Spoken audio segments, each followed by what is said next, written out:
Hello students, welcome back to my class. Today we will learn about past perfect tense.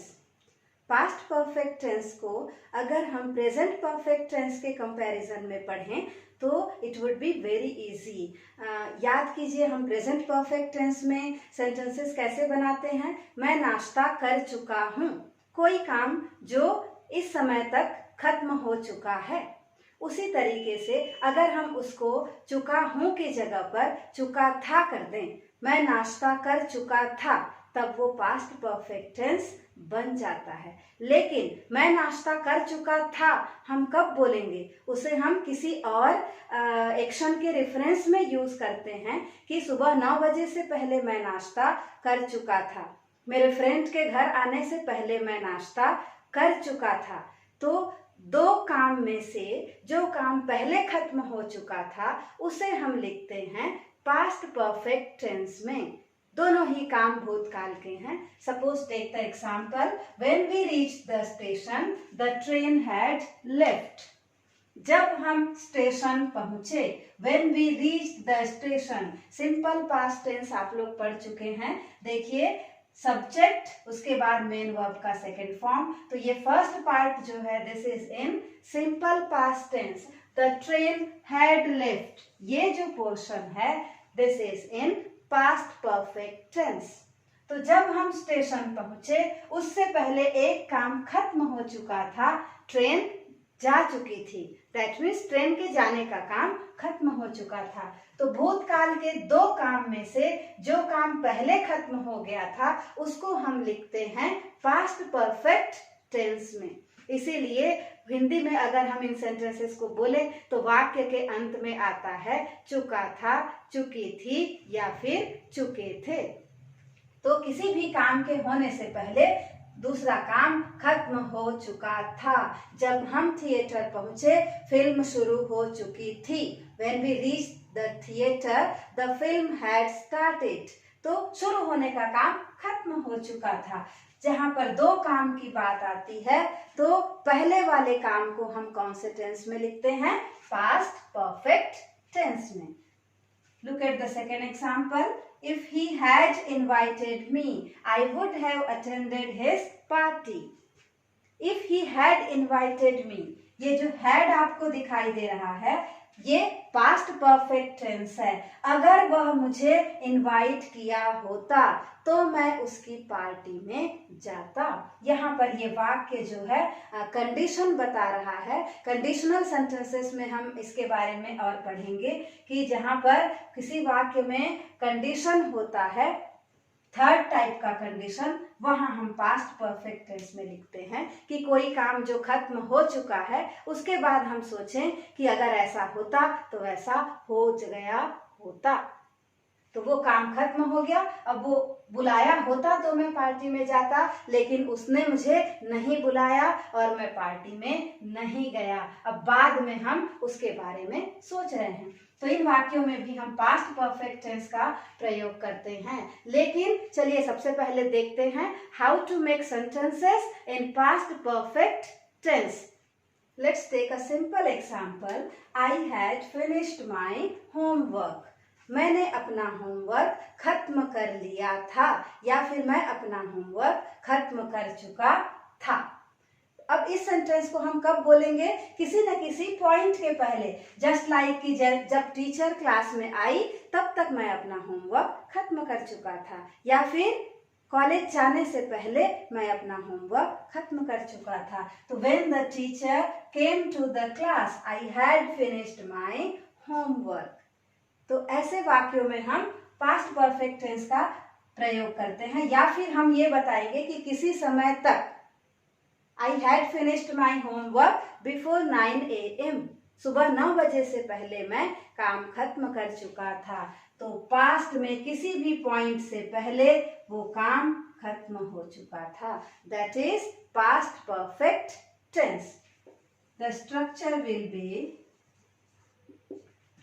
First subject as always. सबसे पहले क्या आएगा? Simple sentences में subject आएगा. Subject के बाद you can see the helping verb here, it is had. If you remember, present perfect tense में हम कौन कौन से हेल्पिंग वर्ब यूज करते थे? हैज और have. But here only one helping verb is there. एक ही हेल्पिंग वर्ब है जिसको हमको सभी सब्जेक्ट्स के साथ यूज करना है. I, we, you, he, she, it, they, सभी सब्जेक्ट्स के साथ. तो आई सब्जेक्ट है, काम को करने वाला है. होमवर्क को फिनिश किसने किया? मैंने किया. सो आई इज द सब्जेक्ट. उसके बाद हेल्पिंग वर्ब. इस हेल्पिंग वर्ब को आप सीधे लिख सकते हैं हैड.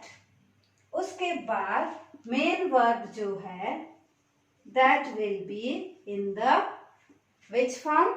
किसी भी टेंस में परफेक्ट वर्ड आए तो हम मेन वर्ब का कौन सा फॉर्म यूज करते हैं? Always the third form. ये मैंने आपको प्रेजेंट परफेक्ट टेंस में भी बताया था. And at last the object. So this will be the structure of past perfect tense. Remember always children, किसी भी टेंस में ये जो वर्ड है आएगा तो हम मेन वर्ब का थर्ड फॉर्म यूज करेंगे. कब कब आएगा? प्रेजेंट परफेक्ट टेंस में, पास्ट परफेक्ट टेंस में एंड फ्यूचर परफेक्ट टेंस में. तो तीनों परफेक्ट टेंस में मेन वर्ब का थर्ड फॉर्म हमको यूज करना है. I had finished my homework. अगर आपको नेगेटिव और इंट्रोगेटिव बनाना है, it's again very easy. Not लगाना पड़ेगा जब हम नेगेटिव सेंटेंस बनाएंगे. मैं अपना होमवर्क कर चुका था. लेकिन अगर बोलना है मैं अपना होमवर्क नहीं किया था या नहीं कर चुका था, तो हम क्या करेंगे? नॉट यूज करेंगे. और नॉट कहाँ पर लगेगा? Just after this helping verb. किसी भी टेंस में नेगेटिव बनाने के लिए हम नॉट को कहाँ पर लगाते हैं? हमेशा ही हेल्पिंग वर्ब के बाद लगाते हैं. तो ये कैसे हो जाएगा? I had not. Contracted form में हम उसको लिखेंगे hadn't. I hadn't finished my homework. Okay, this is the negative sentence. अब इसी वाक्य को अगर हमको इंटरोगेटिव सेंटेंस में चेंज करना है, प्रश्नवाचक बनाना है, तो हम कैसे बनाएंगे? कैसे बनाते हैं हम इंटरोगेटिव सेंटेंसेस? हेल्पिंग वर्ब्स को सेंटेंस के शुरुआत में ले आते हैं. What is the helping verb here? Had is the helping verb. तो सिर्फ हैड को आप सामने लेकर आइए, नॉट को अभी छोड़ दीजिए. चलिए, let's start the sentence with had. Had के बाद पूरा सेंटेंस आपको जैसा था वैसा ही लिख देना है. Had I finished my homework. And at last and the most important, the question mark. Interrogative sentences में never forget to put this question mark. Okay, कभी नहीं भूलना है ये क्वेश्चन मार्क लगाना. Had I finished my homework. क्या मैं अपना होमवर्क खत्म कर चुका था? तो ये हो गया इंट्रोगेटिव. अभी हमने नॉट को छोड़ दिया है. अगर आपको सेंटेंस को नेगेटिव में बनाना है, अगर प्रश्नवाचक वाक्य को भी आपको नेगेटिव में बनाना है, तो हैड के बाद आप नॉट लगा सकते हैं. Just like hadn't. Hadn't I finished my homework. And at last again the question mark. तो ये जो सेंटेंस है ये बन जाएगा नेगेटिव इंट्रोगेटिव. क्या मैंने अपना होमवर्क खत्म नहीं किया था?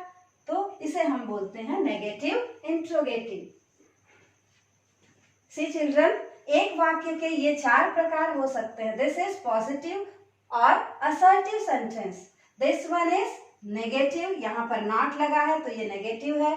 This is interrogative sentence, question mark लगा हुआ है. And the last one is negative and interrogative. इसको हम बोलते हैं नेगेटिव इंट्रोगेटिव. तो इंट्रोगेटिव सेंटेंस में बस सब्जेक्ट आपका बाहर आ जाएगा. You had not taken a heavy lunch. अब ये बन जाएगा had you taken a heavy lunch.